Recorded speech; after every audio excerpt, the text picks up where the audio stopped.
네, 오늘 아침에는 누가복음 22장 말씀을 함께 살펴보겠습니다. 누가복음 22장 35절에서 38절 말씀입니다. 누가복음 22장 35절에서 38절 말씀이고요.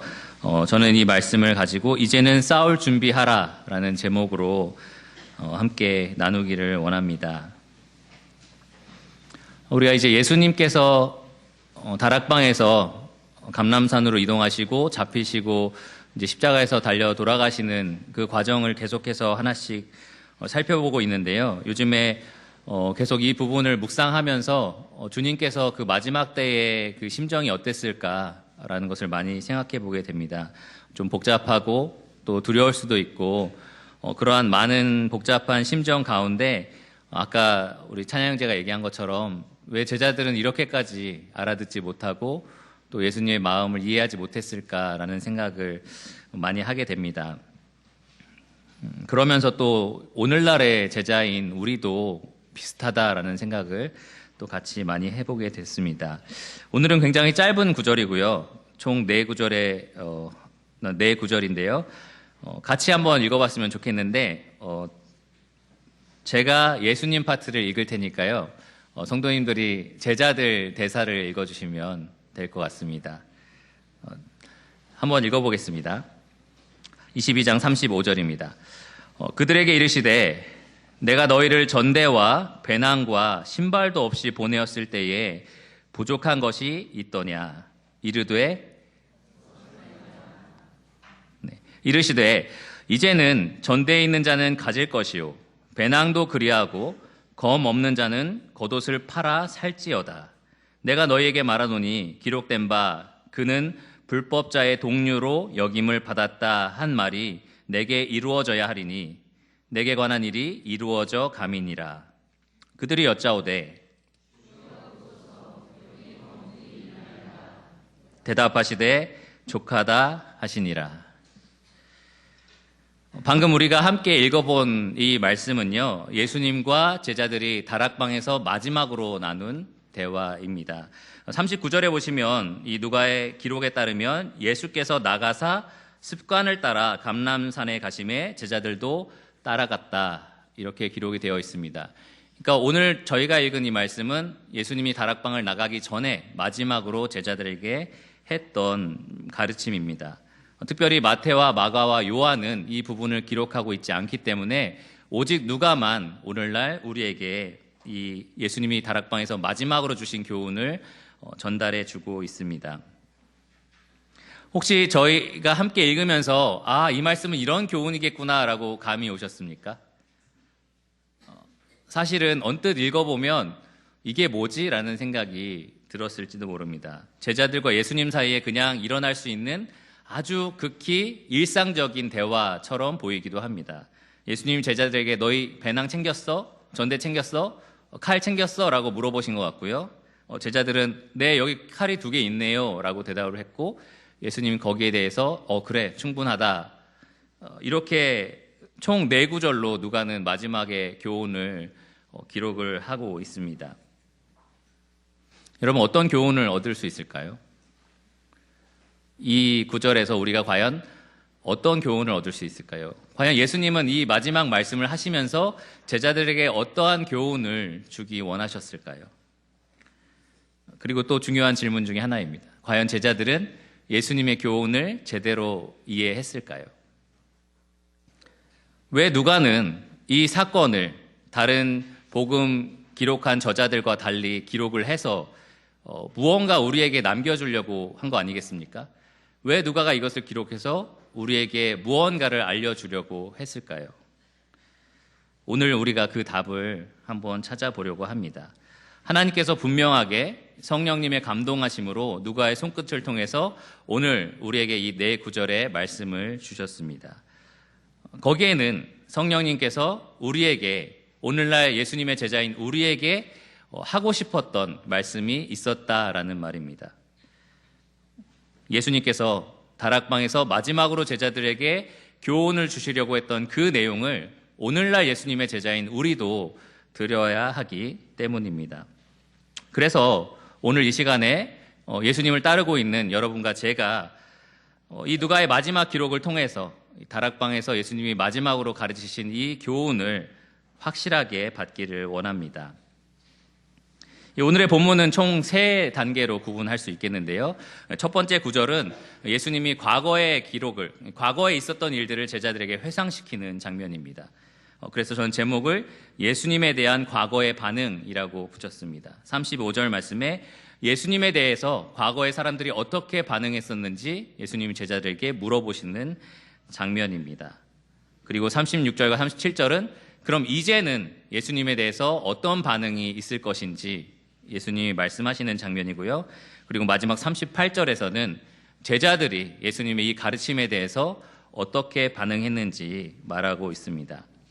먼저 하나씩 살펴볼 텐데요. 35절에 보면 예수님이 제자들에게 과거에 그들이 겪었던 일들을 상기시키는 질문을 하십니다.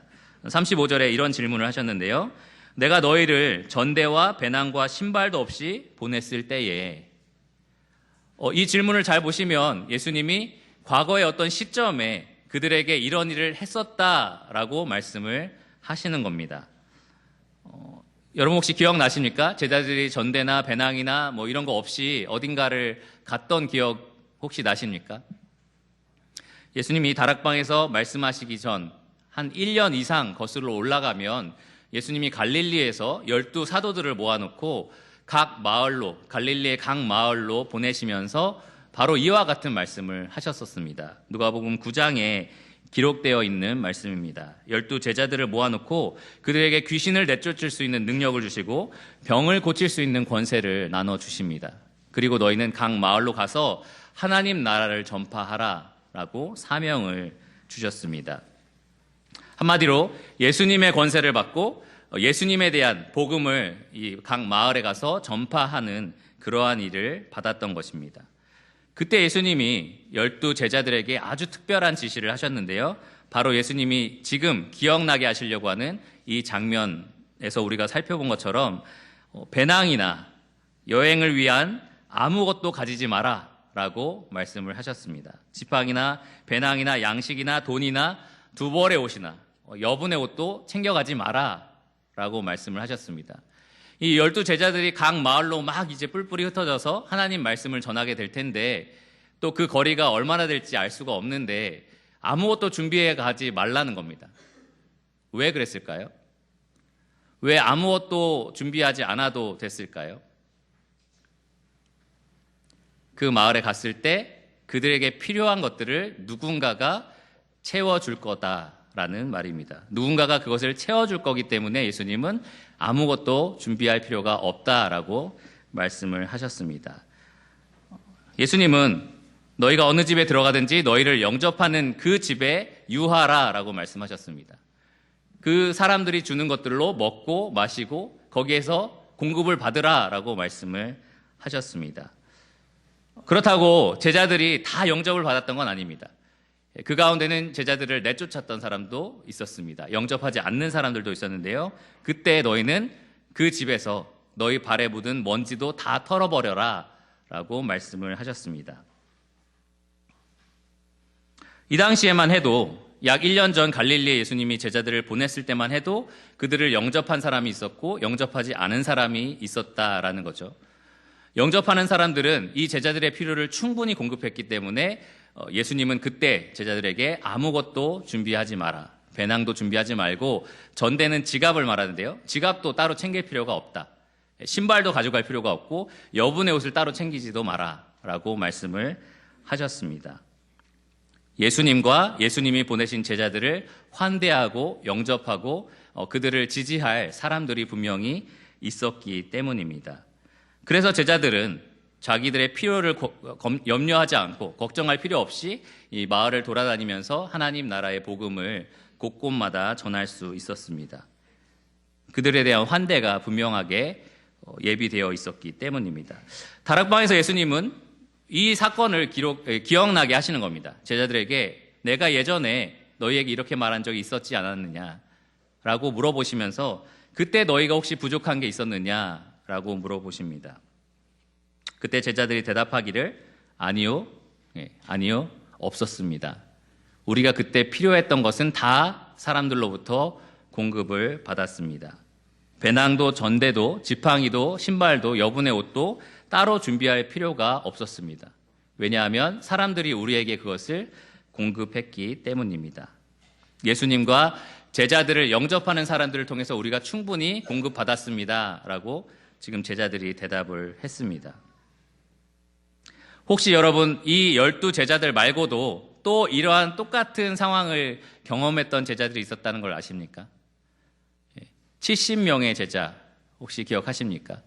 70명의 제자도 마찬가지의 훈련을 받았습니다. 예수님이 70명을 모아놓고 각각 둘씩 예루살렘과 온 유대와 이러한 마을마다 2명씩 다 보냅니다.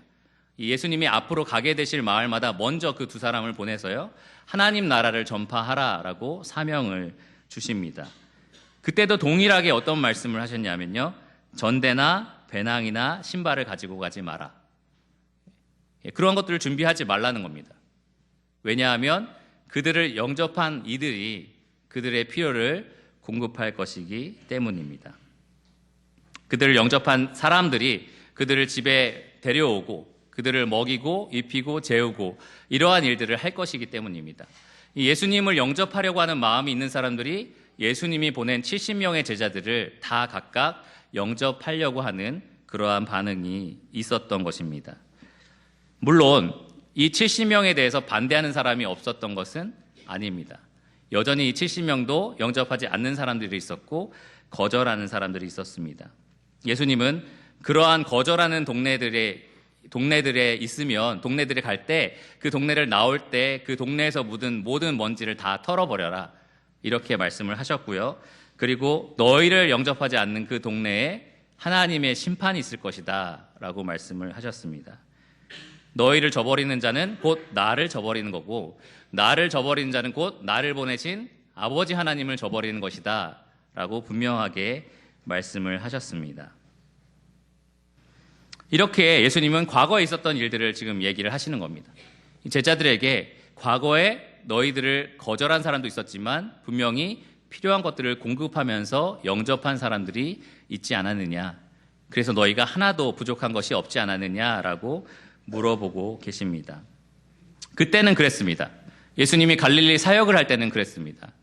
그때 예수님을 거절한 사람이 분명히 있었고 예수님을 모욕하는 사람들도 분명히 있었지만 또 한편으로는 예수님을 영접하고 받아들이고 예수님과 그가 보내신 제자들을 공급하는, 그들에게 환대하는 사람들이 분명히 있었습니다.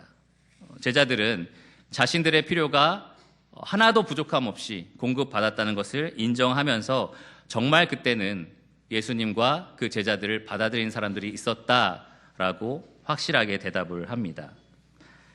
그런데 예수님이 지금 이 얘기를 다락방을 떠나시면서 마지막으로 제자들에게 물어보신 이유는 바로 그 다음 말씀을 하기 위해서입니다.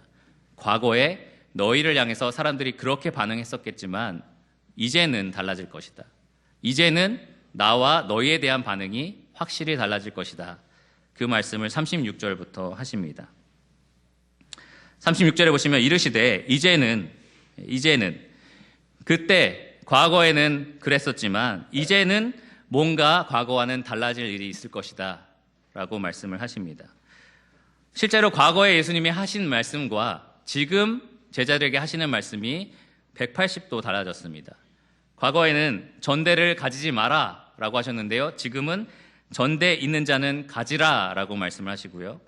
과거에는 배낭을 가지지 마라 라고 하셨는데 지금은 배낭도 그리하라, 결국 배낭도 가질 사람은 가져라 라고 말씀을 하시는 겁니다.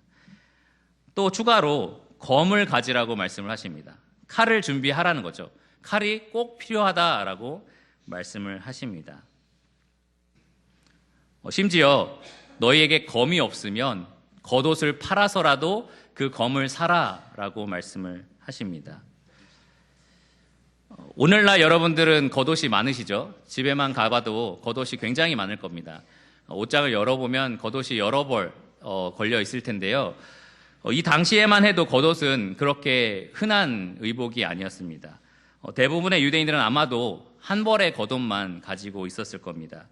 오늘날처럼 많은 의복 중에 하나가 아니었고요. 더구나 패션 아이템 중에 하나는 더더욱 아니었을 겁니다. 대부분의 유대인들이 자신의 아주 중요한 자산으로서 겉옷을 한 벌씩 가지고 있었습니다. 그것으로 자기의 몸을 보호하고 또 어떤 외부의 그런 위협으로부터 자기를 보호할 수 있는 옷이었고요. 또 밤에는 여러 군데를 이동하면서 잘 때에 이불 대용으로 쓸 수 있는 것이 바로 이 겉옷이었습니다. 이 당시 유대 사회에서는 이 겉옷을 저당 잡는 것을 법으로 금지할 정도였습니다. 왜냐하면 겉옷이 그만큼 유대인 사람들에게 있어서는 꼭 필요한 생필품이었기 때문입니다. 여러분, 예수님이 가르치실 때에 누구든지 너희를 고발하여 겉옷을 가지려고 하는 자가 있거든 이렇게 말씀하신 거 기억나십니까? 우리가 볼 때는 많은 겉옷 중에 하나 주면 되지 라고 생각할지 모르지만 이 당시 유대인에게 있어서는 정말 충격적인 가르침입니다. 나에게 유일한 하나뿐인 자산, 생필품인 이 겉옷을 누군가 빼앗아 간다라는 말이기 때문입니다. 그런데 예수님은 이 다락방에서 마지막으로 가르치시면서 칼이 없으면 너의 그 겉옷, 이 생필품 그것을 팔아서라도 그 칼을 사야 된다라고 말씀을 하십니다. 칼이 꼭 필요한 시점이 이제 왔다라는 말입니다. 전대, 배낭, 칼, 이제 제자들에게 꼭 필요한 시점이 도래했습니다. 왜냐하면 예수님과 그 제자들에 대한 반응이 확실히 달라질 것이기 때문입니다. 사실 칼은 두 가지 용도로 쓸 수가 있습니다. 하나는 누군가를 찌르고 죽이려고 할 때, 공격할 때 쓰는 공격 무기가 될 수도 있는데요. 또 반대로 어떤 무기가 될 수 있을까요? 누군가가 나를 위협하고 공격하려고 할 때 막아내는 방어 도구가 될 수도 있습니다. 전대와 배낭을 예수님이 함께 언급하면서 칼을 언급하신 이유는 여기에 있다고 생각하는데요. 자기들에게, 이 제자들에게 닥칠지도 모르는 위협이나 그러한 공격들, 핍박들을 잘 대처할 준비가 되어 있어야 한다라는 말입니다. 누군가를 찌르기 위해서 칼을 준비하라라는 게 아니라 그러한 위협과 공격이 곧 있을 것이기 때문에 잘 대비하라, 각오하라라는 말씀입니다. 이제는 예수님과 제자들에 대한 본격적인 핍박이 시작될 것이기 때문입니다. 한 가지 좀 의문이 드는 게 있습니다. 이 갈릴리 사역을 할 때만 해도 예수님을 영접했던 사람들이 참 많았잖아요. 예수님께 감사하고 자기의 병을 고쳐주셔서 너무 고마워하고 예수님을 찬양하고 이랬던 사람들이 굉장히 많은데요. 이 시점에 와서 예수님은 나에 대한 태도가 이제 완전히 달라질 것이다 라고 말씀을 하십니다. 왜 이렇게 사람들은 예수님을 미워할까요? 왜 이렇게 사람들이 예수님을 미워하고 예수님뿐만 아니라 그분을 따르는 제자들까지 미워하게 되는 것일까요? 왜 예수님은 많은 사람들에게 복음을 전하고 이 어려운 사람들을 도와주고 아픈 사람들을 만져주고 고쳐주고 그렇게 했는데 왜 사람들은 그 손에 못을 박으려고 했을까요? 예수님은 사람들을 목자 없는 양처럼 불쌍히 보시면서 자기가 오히려 머리 둘 곳 없는 사람처럼 그렇게 헌신적으로 섬기고 사랑하셨는데 왜 사람들은 그 예수님의 머리에 가시관을 씌우려고 했을까요? 겸손과 온유로 옷 입고 계신 이 예수님의 그 몸에서 옷을 벗기고 홍포를 입히고 때리고 침뱉고 조롱하고 십자가에 달아서 죽였던 이 사람들의 그런 분노나 이러한 핍박 같은 것들 왜 예수님에게 생기기 시작했을까요? 왜 그들을 죽기까지 사랑하신 예수님을 죽이기까지 미워하는 것일까요?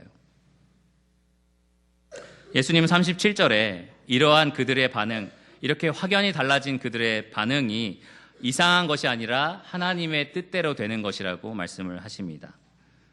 내가 너희에게 말하노니 기록된 바 그는 불법자의 동류로 여김을 받았다 한 말이 내게 이루어져야 하리니 내게 관한 일이 이루어져 감이니라. 예수님이 구약의 이사야 53장 12절 말씀을 인용하면서 이것이 바로 나에게 닥칠 이러한 미움과 핍박과 고난 이런 것들이 바로 아버지 하나님이 이미 예언하신 그러한 말씀이다라고 이야기를 하십니다. 이것이 하나님의 뜻이다. 53장 12절은 이렇게 기록이 되어 있는데요. 그가 범죄자 중 하나로 헤아림을 받았음이로라. 예수님이 범죄자 중 하나로 취급을 받을 거다라는 말씀입니다. 예수님 그 말씀을 인용하시면서 내가 불법자의 동료로, 불법자 중 하나로 그러한 역임을 받는 것이 곧 아버지가 구약의 선지자 이사야를 통해서 이미 예언하신 그 아버지의 뜻이다라고 말씀을 하십니다. 아버지가 계획하신 대로 나는 사람들에게 있어서 불법자처럼, 범죄자처럼 그러한 미움을 받을 것이다 라고 말씀을 하시는 겁니다. 사람들은 정말로 예수님을 죽일 듯이 미워했습니다. 며칠 전만 해도 예루살렘 성에 들어올 때에 사람들이 다윗의 자손 예수여 라고 하면서 예수님을 막 칭송하고 경배했지만 정말 이상하게도 이 순간에 사람들은 예수님을 죽이고 싶을 만큼 미워합니다. 그것은 하나님께서 사람들을 통해서 예수님을 미워할 것이라고 약속하신 이 구약의 약속대로 이루어진 일이었습니다. 근데 이사야서 53장 12절은 이렇게 끝나는 것이 아니고요. 이렇게 말씀이 이어집니다.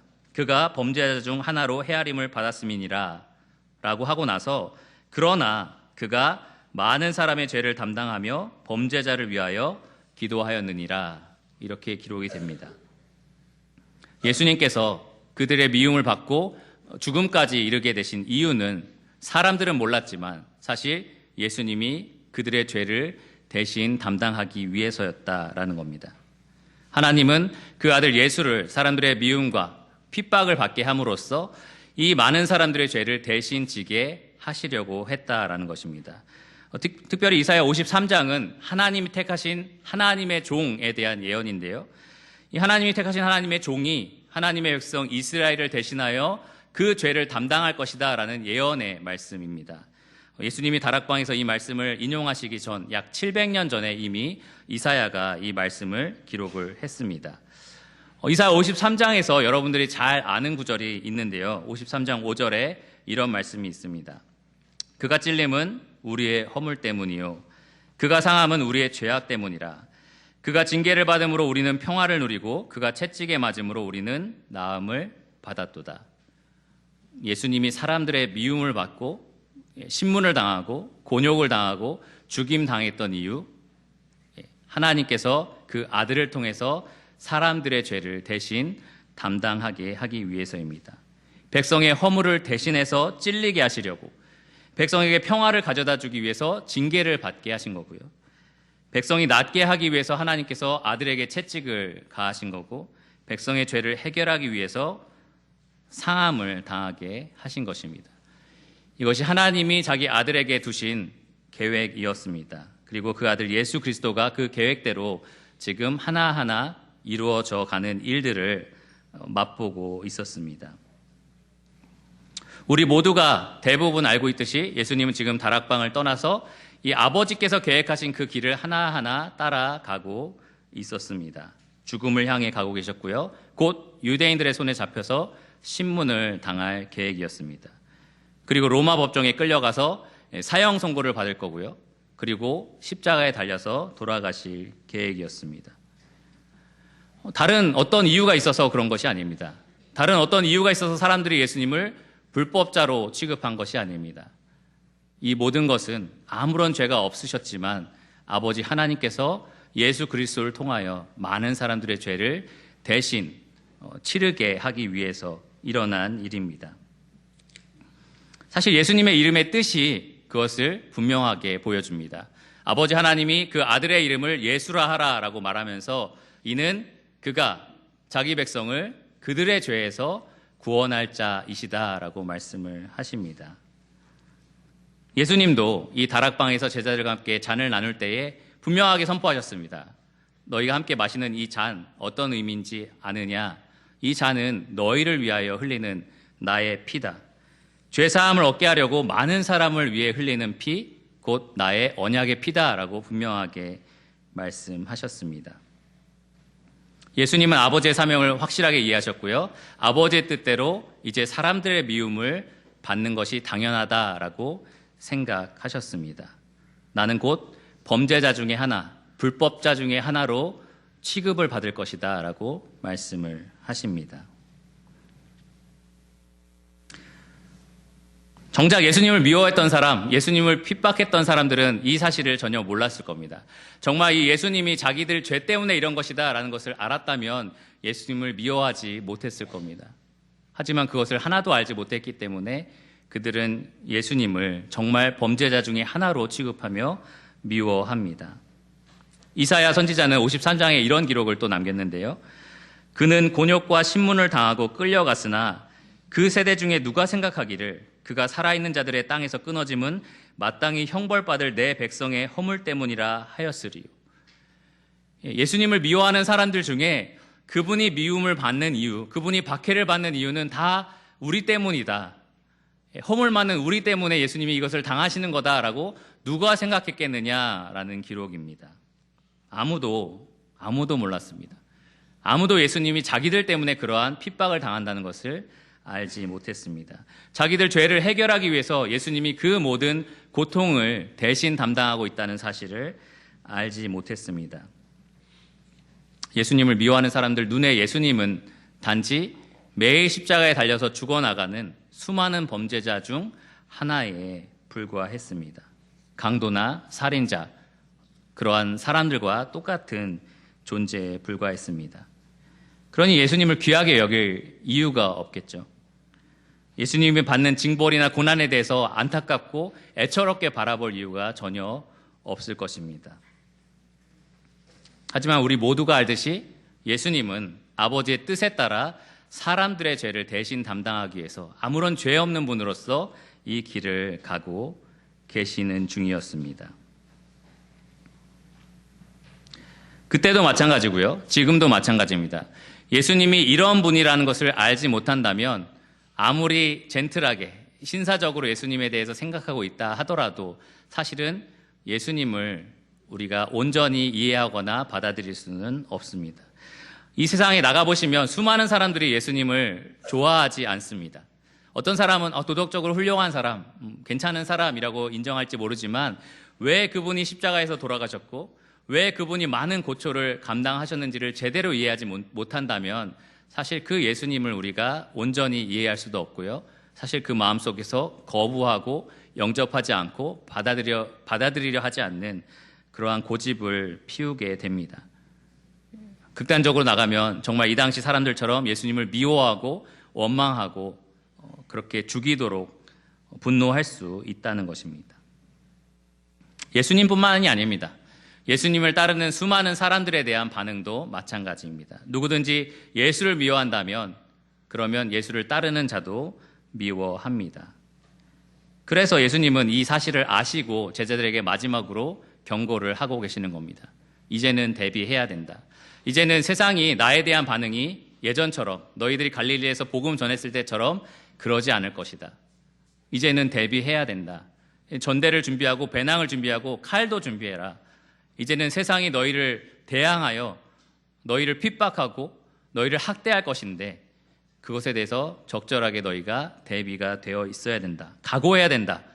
오늘 말씀의 제목처럼 이제는 싸울 준비를 해야 된다라고 말씀을 하시는 겁니다. 나중에 예수님이 요한복음에서 하신 말씀을 보면 이 내용이 너무나 명확해서 거부할 수가 없는데요. 이렇게 말씀을 하십니다. 세상이 너희를 미워하면 너희보다 먼저 나를 미워한 줄 알라. 세상이 너희를 미워할 것이다 라는 말씀입니다.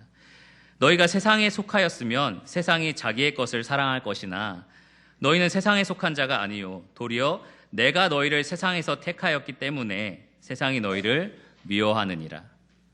우리가 예수님을 따르는 우리가 이 세상에 속한 존재가 아니라 예수님에게 속한 존재이기 때문에 세상이 당연히 우리를 미워할 것이라는 겁니다.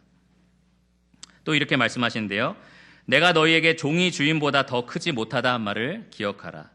사람들이 나를 박해하였은즉 너희도 박해할 것이요 내 말을 지켰은즉 너희 말도 지킬 것이라. 예수님을 박해한 이 세상이 예수님을 따르는 너희도 박해할 것이다. 이렇게 말씀을 하시는 겁니다. 너무나 분명한 예수님의 가르침입니다. 누구든지 예수님을 따른다면 박해를 각오하라라는 겁니다. 고난을 각오해야 한다라는 겁니다. 누구든지 예수님의 편에 선다면 예수님의 반대편에 있는 세상으로부터 핍박을 기대해야 한다라는 겁니다. 예수님의 말씀에 따라 살면서 예수님을 드러내는 삶을 여러분이 사실 때에 당연히 세상으로부터, 그 예수를 미워하는 세상으로부터 여러분에 대한 핍박이 있을 거라는 말입니다. 여러분은 반드시 주님을 사랑한다면 핍박받을 것입니다. 예를 들어 요즘에는 좀 많이 달라졌는데요. 저 때만 해도 직장 회식에 가면 술을 거의 취해서 쓰러질 때까지 마시라고 강요를 했었습니다. 지금은 많이 달라진 것 같습니다.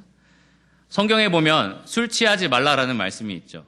우리가 오직 성령의 충만을 받고 성령의 통제를 받으라라는 말씀이 있어서 내가 주님을 사랑하는 마음으로 그 말씀에 순종한다면 사실 그런 회식 자리에서 많은 고통을 당합니다. 많이 놀리기도 하죠. 혹시 술자리에서 놀림 당하신 분이 있을지 모릅니다.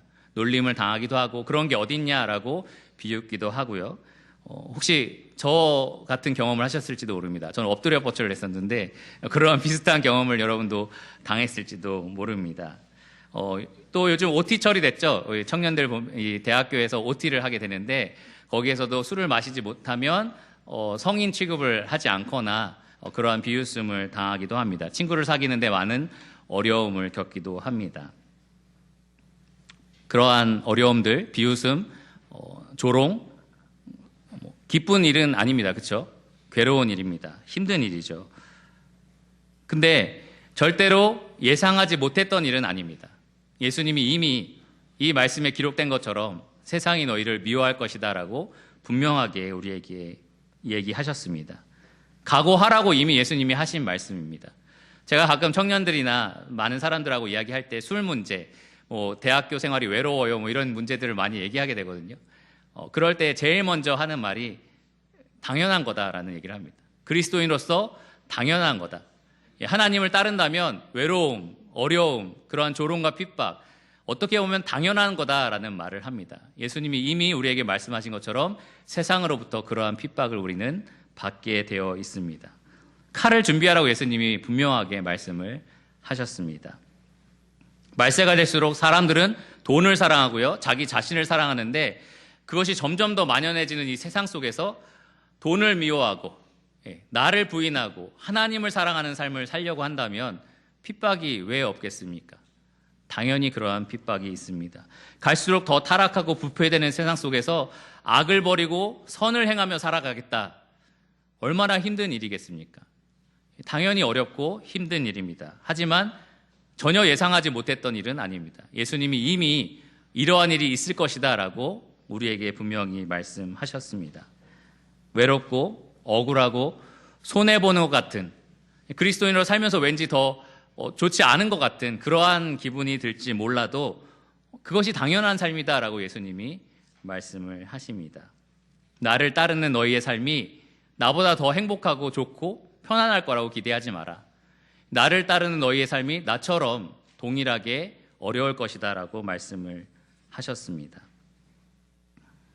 여러분 꼭 이 자리에서 기억해야 할 것이 있는데요. 예수님은 단 한 번도 자기를 따르는 삶이 좋기만 하고 행복하기만 하고 좋은 일만 일어난다고 약속한 적이 없습니다.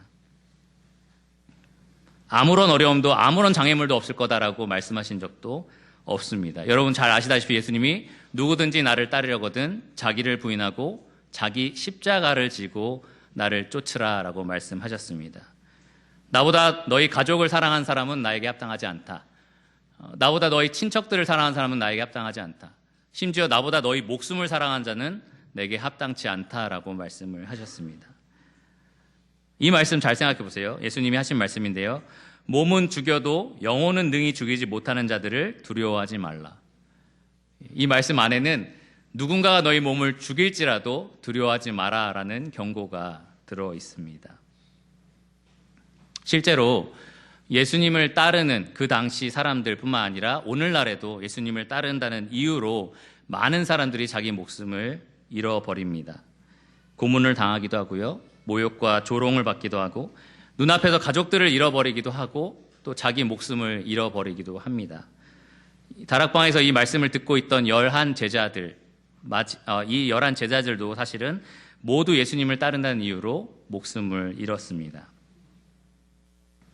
그래서 저는 이 시간 여러분들에게 그리스도를 따른다는 것, 이 기독교의 진짜 모습이 무엇인지를 확실하게 말씀드릴 수 있어서 너무나 기쁩니다. 왜냐하면 이 세상에서 그리스도를 따른다는 것에 대해서 너무나 이상하게 포장해서 설명하기 때문입니다. 기독교를 굉장히 이상한 종교로 사람들에게 선전하기 때문입니다. 마치 교회를 다니면 나에게 어려운 모든 일들이 다 해결될 것처럼 가르칩니다. 마치 예수님을 따르면 좋은 일들만 나에게 일어날 거라고 이야기를 합니다. 뭐든지 어떤 상황이든지 예수님 안에서 긍정의 힘만 품으면 모든 게 다 잘 될 거다라는 약속을 하기도 합니다. 만사 형통하고 다 잘 되는 종교라고 거짓 광고를 하기도 합니다. 근데 오늘 이 말씀을 통해서 예수님이 분명하게 우리에게 하시는 말씀은 그렇지 않다라는 겁니다. 예수 그리스도를 따르는 삶은 결코 만만하지 않다라는 겁니다. 기독교는 예수님이 주시는 무언가를 바라면서 이곳에 나오는 종교가 아니라요, 그 예수 그리스도를 따르는 종교입니다. 그 그리스도가 너무나 사랑스럽고 나에게 보배이기 때문에 그분을 따르는데 많은 것들을 내가 감수할지라도 그래도 그리스도를 따르는 것이 바로 이 기독교입니다. 예수님께서 우리를 하나님 자녀가 되게 하기 위해서 수많은 핍박과 고난을 감수하신 것처럼 나도 그 사랑하는 주님을 따르기 위해서 핍박과 고난을 감수할 수 있는 종교가 바로 이 기독교입니다. 여러분, 예수님과 다른 삶을 기대하지 마시기 바랍니다. 예수님은 십자가에서 돌아가시고요, 부활과 승천을 하신 후에 영광의 자리에 지금 앉아 계십니다. 우리가 그 영광의 자리에 고난과 핍박과 부활과 승천이라는 과정을 다 건너뛰고 갈 수는 없습니다. 영광의 나라에 들어가기 위해서 반드시 우리 모두는 십자가를 통과해야만 합니다. 그래서 예수님이 제자들을 선별할 때마다 항상 하신 말씀이 계산해 보라는 겁니다. 계산해 봐라. 정말 무엇이 유익한지 한번 계산해 봐라. 너희가 망대 하나를 세우더라도 돈을 계산해 보지 않느냐. 너희가 전쟁을 하더라도 우리 쪽에 있는 군사랑 저쪽에 있는 군사랑 계산해 보지 않느냐라고 말씀하시면서 나를 따를 때 그 비용과 나를 따를 때 얻을 수 있는 그 영광을 같이 한번 계산해 봐라 라고 말씀을 하십니다. 그리고 이 자리에 예수 그리스도를 따르고 있는 분들은 아마도 아실 겁니다. 계산해 봤을 때 무엇이 더 남을까요? 예수님이 남는 것입니다. 예수님이 밭에 숨겨둔 보화처럼 우리 모든 것을 팔아도 될 만큼 더 보배로운 분이십니다. 주 예수보다 귀한 것은 아무것도 없고요, 그 누구도 없습니다. 그래서 예수님은 지금 제자들에게 마지막으로 설명을 하고 계십니다. 이제 너희가 나를 따르면서 이 많은 핍박과 고난이 너희에게 임하게 될 것인데 그래도 나를 따라야 된다. 전대와 배낭과 칼을 가지고 맞서 싸울 준비를 해야 된다라고 말씀을 하시는 겁니다. 마지막 질문은 이건데요. 과연 제자들이, 그 당시의 제자들이 이것을 제대로 이해했을까? 어떻게 생각하십니까? 그동안 우리가 사도들을 쭉 살펴봤지만 실망스러울 때가 참 많았죠. 여기에서도 마찬가지입니다. 38절을 보면 그들이 여짜오되 주여 보소서 여기 검 둘이 있나이다. 실제로 그들은 칼을 꺼내서 여기 칼 2자루가 있습니다 라고 예수님에게 말을 합니다. 예수님이 바로 대답을 하셨죠. 족하다. 많은 경우에 있어서 우리가 그 2자루면 충분해 라고 이해를 했는데요. 사실 공부를 하면서 새롭게 제가 알게 된 사실은 그게 아니라는 거예요. 예수님이 여기서 하신 말씀은 됐다 그만 얘기하자라는 의미입니다. 됐다 그만 얘기하자. 이 이야기에 대해서 더 이상 할 말이 없다라고 말씀을 하십니다. 무슨 말인지 알겠죠? 예수님이 그토록 전해주고 싶었던 그 교훈들을 제자들이 조금도 알아듣지 못한 겁니다. 실제로 그들은 칼을 꺼내서 주님, 우리가 이렇게 칼을 준비했습니다 라는 말을 하고 있었던 겁니다. 그래서 예수님이 됐다, 이것에 대해서 그만 얘기하자라고 마무리를 짓고 이제 감람산으로 이동을 하십니다. 왜 그랬을까요? 왜 제자들이 이렇게 하나도 이해를 못할까요? 영적으로 어린 우리도 이렇게 하나씩 설명하면서 들으면 하나하나 다 이해가 되고, 아 그래, 주님을 위해서 우리가 각오된 삶을 살아야지 막 이런 생각을 하는데, 왜 제자들은 이 당시에 그런 걸 전혀 이해하지 못했을까요? 심지어 그 도마라는 제자는요, 이 당시에 예수님에게 이런 말을 합니다. 우리도 주와 함께 죽으러 가자. 실제로 예수님과 함께 이제 감람산으로 가서 목숨을 걸고 같이 싸우자라고 말을 했던 거죠. 왜 이렇게 엉뚱한 대답들을 할까요? 왜냐하면 이 사도들의 기대가 달랐기 때문입니다. 이 제자들이 예수님에게 건 기대가 달랐기 때문입니다. 그들은 예수님이 멋지게 예루살렘에 입성하시고 또 유대 종교를 완전히 뒤집어 놓으셨잖아요. 여기는 내 아버지의 집이야, 기도하는 집이야 라고 하면서 그 종교 지도자들을 꾸짖으셨습니다. 내가 성전을 3일 만에 다시 재건하겠다라고 약속도 하셨고요. 그러니까 이제 예수님이 이 이스라엘 백성을 점거하고 있는 이방 민족을 몰아내고 이 유대인들을 회복시킬 왕으로서 여기에서 다스리실 것이다라는 기대를 사도들이 하고 있었습니다. 그 전쟁을 지금 벌일 것인데 예수님은 막 죽은 자도 살리고 귀신도 내쫓고 바다도 잔잔하게 하고 엄청난 능력을 가진 분이잖아요. 그러니까 그분이 전면전에서 앞에서 싸우시면 제자들도 칼을 들고 같이 싸워서 이 나라를 내가 되찾겠다라는 그런 기대를 가지고 있었던 겁니다. 그러니까 그 왕권을 되찾을 때 우리를 좌편에 우편에 앉혀주세요라는 부탁도 하는 겁니다. 그러니 예수님이 칼 챙겼니라고 하니까 제자들이 여기 2자루가 있습니다라는 말들을 이제 꺼내 놓은 겁니다. 실제로 이 2자루의 칼 중에 하나는 베드로가 꺼내서 사용을 합니다. 예수님을 잡으러 제사장이 왔을 때 그 제사장의 종 말고라는 사람의 귀를 자르죠. 대단한 업적을 이룹니다. 그래서 칼로 귀를 잘라내는데, 그때 예수님이 정말 이 칼이 전쟁을 위한 칼이었다면 잘한다라고 얘기를 해야 되잖아요. 예수님이 오히려 베드로를 꾸짖습니다. 칼로 흥한 자는 칼로 망한다라고 꾸짖으면서 말씀을 하십니다. 절대로 싸우라고 칼을 준비하라고 하신 것이 아닙니다. 예수님은 전대와 배낭과 칼을 준비함으로써 앞으로 너에게 임할 그러한 핍박이나 나를 따름으로써 당하는 그런 고난들을 맞서 싸울 그러한 준비를 하라라고 이야기를 하신 것입니다. 수년을 가르쳤지만, 특별히 예루살렘에 오면서 예수님의 사명이 무엇인지를 계속해서 가르쳐 주셨지만, 제자들은 그들의 기대가 너무 큰 나머지 이것을 하나도 이해하지 못했습니다. 무엇을 각오해야 되는지 감조차 잡지 못했습니다. 그래서 예수님이 됐다라고 말씀을 하신 겁니다. 이 제자들의 삶을 보면서요, 나도 그럴 때가 참 많다라는 생각을 해봤습니다. 예수님을 따른다라는 삶의 그 의미를 내가 정말 충분히 이해하면서 살아가고 있는가라는 생각을 해봅니다.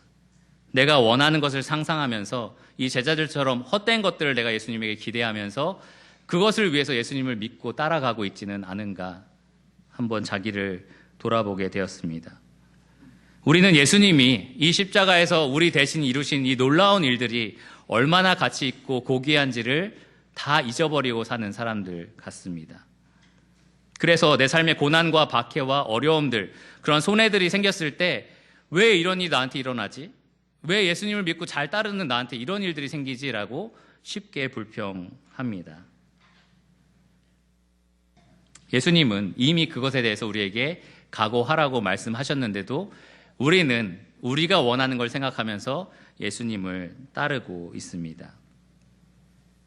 그렇게 살 때에 우리의 삶이 정말 행복하고 즐거울 수가 없습니다. 예수님을 따르는 삶이 정말 값지고 보배롭다라고 느껴질 수가 없습니다. 정말 내 죄를 사하시고 또 내게 영생이 되시는 그리스도 그분 자체를 내가 얻기 위해서 살지 않는다면 사실 이 그리스도를 따르는 삶은 항상 손해처럼 보일 것입니다. 뭔가 나에게 좋은 일이 생길 때는 주님 감사합니다라고 하지만 뭔가 내가 원하지 않는 일들이 생길 때는 주님 이게 뭡니까? 라고 원망을 하게 될 것입니다. 사실 이게 당연한 건데요. 주님을 따르면서 겪는 이 모든 것들이 사실 당연한 일인데도 우리는 그렇게 반응할 것입니다. 이 제자들처럼 말입니다. 그래서 우리 모두에게는 예수님의 이 마지막 교훈이 필요합니다. 우리에게 전대와 배난과 검이 필요하다는 사실을 우리 모두가 기억해야 합니다. 주님을 따르는 삶이 이렇게 많은 어려움들이 있다라는 것을 우리 모두가 각오하고 있어야 합니다. 주님은 내가 원하는 것을 이루는데 내 옆에서 도움이 되시는 어떤 분이 아니라 나의 모든 것을 내려놓고 내가 날마다 십자가를 지고 죽기를 각오하면서 따라갈 정도로 나에게 보배롭고 귀한 분이다라는 사실을 기억해야만 합니다. 내 꿈을 이루는데 내가 진짜 원하는 무언가를 해주는데 도움되는 그러한 분이 아니라 그분을 얻기 위해서 내가 원하는 모든 것을 내려놓을 만큼 그분을 사랑하는 것이 바로 예수님을 따르는 삶입니다. 후에는 이 사도들이 이해했을까요? 그리스도를 따른다는 것이 무엇인지 나중에는 사도들이 이해했을까요? 네, 그렇습니다. 베드로가 쓴 기록을 보면요. 베드로전서 3장 17절에 선을 행함으로 고난받는 것이 하나님의 뜻이다라고 분명하게 기록을 합니다. 그리고 이어서 사랑하는 자들아 너희를 연단하려고 오는 불시험을 이상한 일 당하는 것 같이 이상히 여기지 말라. 오히려 너희가 그리스도의 고난에 참여하는 것으로 즐거워하라. 이렇게 기록을 합니다. 드디어 이해한 거죠. 베드로가 그리스도를 따른 사람이 이런 거다라는 것을 이해를 한 겁니다. 그분의 영광이 나타나실 때에 우리가 그 영광과 함께 즐거워하며 기뻐할 수 있을 것이다라고 기대를 하기 시작한 겁니다. 사도 바울 역시 우리가 그와 함께 영광을 받기 위하여 고난도 함께 받아야 할 것이니라. 생각하건대 현재의 고난은 장차 우리에게 나타날 영광과 비교할 수 없도다. 이렇게 기록을 했습니다. 주님과 함께 영광을 받고 싶으십니까? 그러면 주님과 함께 무엇을 받으라고요? 고난도 받아야 한다. 왜 고난도 함께 받으라고 하는지 잘 모르겠습니다. 그렇죠? 너무 왜 힘들게 영광만 받으면 좋겠는데, 그렇죠? 그러니까 이것을 비교하면서 살아가면 사실 삶이 너무 힘든데 이 바울의 말처럼 우리가 지금 잠깐 받는 고난은 장차 우리가 받을 영광과 비교할 수조차 없다. 그것을 우리 모두가 볼 수 있어야만 합니다. 우리가 이 영원한 가치를 계산할 수 있는 그러한 영적인 눈이 뜨여져야만 합니다. 아무리 큰 고난을 여기서 받는다 하더라도 우리가 나중에 주와 함께 받을 영광과는 비교할 수가 없습니다. 다락방에서 이 말씀을 들었던 제자들 이제 예수님과 함께 감람산으로 이동하고요. 그리고 예수님이 잡혀갔을 때 여러분 다 아시다시피 모두가 다 예수님을 떠나버렸습니다. 그들이 기대했던 것처럼 예수님이 모든 백성들을 다 죽이고 모든 제사장들을 죽이고 막 로마 병정들도 다 죽이고 말씀으로 다 죽이신 후에 이 나라를 회복할 거다라고 생각을 했었는데 그래서 과감하게 베드로는 칼을 뽑았는데 예수님이 순순히 그들에게 붙잡혀 가시는 걸 보면서 제자들이 기대가 꺾이고 모두 다 뿔뿔이 도망가게 됩니다. 하지만 그 이후로 제자들은 예수님의 부활을 봤고요. 예수님이 승천하시는 모습을 직접 봤고요. 그리고 성령님이 임했을 때 제자들은 그때서야 비로소 알게 되었습니다. 예수님이 고난을 당하신 것은 부활과 승천 이후에 이 영광을 받기 위함이다라는 것을 제자들이 드디어 알게 된 것입니다. 그들이 이제 실질적인 계산을 할 수 있는 상태가 되었습니다. 그래서 그들이 11제자, 이 모든 제자들이 동일하게 공회에 잡혀 들어간 적이 있습니다. 너 예수님 더 이상 전하지 마 라고 하면서 공회에 잡혀 들어갔고요. 채찍질을 맞는 일들이 일어납니다. 사도행전 5장에 있는 일인데요. 그들이 채찍기에 맞으면서 그들의 태도가 완전히 바뀌는데요. 그들이 예수의 이름을 위하여 능욕받는 일에 합당한 자로 여기심을 기뻐했다라고 기록이 되어 있습니다. 그리고 밖으로 나와서는 예수가 곧 그리스도다라는 것을 날마다 선포합니다. 드디어 그들이 영광 중에 계시는 그 예수님과 함께하는 그 가치를 보게 된 것입니다. 여러분은 어떻게 살기를 원하십니까? 이 시대에 예수님의 제자인 여러분과 제가 어떻게 하면 오늘 말씀을 통해서 교훈을 받고 주님을 따르는 삶을 살 수 있을까요? 여러분, 그리스도를 얻기 위해서 여러분 삶에 일어나는 많은 고난과 핍박들을 이상한 것으로 여기지 마시기를 바랍니다. 당연한 것입니다. 여러분 안에 칼을 들고 배낭과 전대를 준비하고 여러분이 당하는 모든 어려움들, 손해라고 생각하는 것들, 외로움들, 우울함들 모두 다 감당하시기를 바랍니다. 주님과 여러분이 함께 누리게 될 영광을 바라보시기를 바랍니다. 좋아하는 찬송가 중에 이런 찬송 가사가 있습니다. 영광의 길 너 걷기 전에, 그 다음 뭔지 아십니까? 갈보리 길 너 걸으라. 우리가 영광의 길을 걷기 위해 갈보리의 길을 함께 걸어야 합니다. 우리가 좁은 문을 통과해서 이제 예수님을 만나는 길에 서게 되었는데요. 그 길은 좁고 험난한 길입니다. 하지만 영광의 주가 그 길 끝에 기다리고 계시니 여러분 그 좁고 험한 길을 같이 걸어가지 않으시겠습니까? 만일 오늘 여러분에게 주님께서 너 십자가를 질 수 있겠느냐, 매일 너희들을 십자가를 질 수 있겠느냐라고 물어보실 때에 여러분은 뭐라고 대답하기를 원하십니까?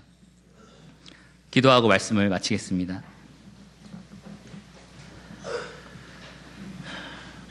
주님 감사합니다. 주님께서 곧 있으면 잡히시고 이제 시험 당하시고 고통 당하시게 될 이 어려운 시간에 주님께서 제자들에게 각오해야 할 것을 말씀해 주시는 것을 보면서 오늘날 예수님을 따르는 우리에게 어떠한 각오가 필요한지 기억나게 하여 주님에 감사를 드립니다. 주님, 우리가 너무나도 우리 자신을 생각하며 우리에 대한 기대를 주님에게서 얻으려고 하며 정말 주님을 따르는 삶이 무엇인지를 잊어버리고 살 때가 참으로 많습니다. 주님, 우리로 하여금 오직 주님을 얻는 삶을 살게 하시고 그 어떤 것보다도 주님을 가장 보배로운 것으로 여기는 그러한 삶을 살게 하여 주시기를 원합니다. 날마다 주의 십자가를 지고 주님을 따라가는, 주님을 사랑하는 자들 되기를 원합니다. 모든 것을 예수님 이름으로 감사하며 기도드렸습니다. 아멘.